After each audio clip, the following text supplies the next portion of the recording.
আল্লাহর মন্দা কত ভাই ৩০০ আছে আছে আছে ২৯০০ কি ২৯০০ মিয়া আয় ২৯০০। চাঁদপুরের হরিণা ফেরিঘাট সংলগ্ন ইলিশের আড়ত। পদ্মা ও মেঘনা নদীর সংযোগস্থলে অবস্থিত এই আড়তে সরাসরি নদী থেকে ধরা ইলিশ বিক্রি হয়। জেলেরা নদী থেকে তাজা ইলিশ ধরে নিয়ে আসেন এবং একই সময় এই ঘাটে নিলামের মাধ্যমে বিক্রয় করা হয়। এটি ইলিশের অবস্থান ও বাজার পরিস্থিতি দ্রুত ধার্যকরণের একটি গুরুত্বপূর্ণ কেন্দ্র।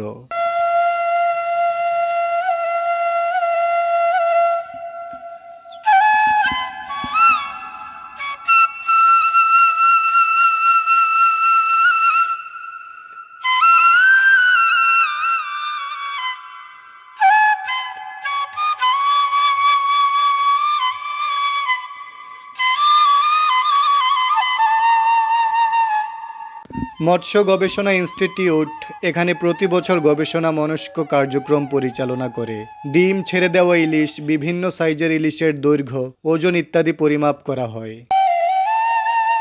আল্লাহর মন্দা কত ভাই ৩০০ কত আছে আছে আছে ২৯০০ কি ২৯০০ মিয়া আয় ২৯০০ আয় ২৯১০ আয় ২৯১০ ৩৩০০ ৩৩50 ৩৩50 কত ৩৩60। এই আড়ত গবেষকদের কাছে ইলিশের প্রকৃত অবস্থান জানার উপযুক্ত স্থান হিসেবে বিবেচিত।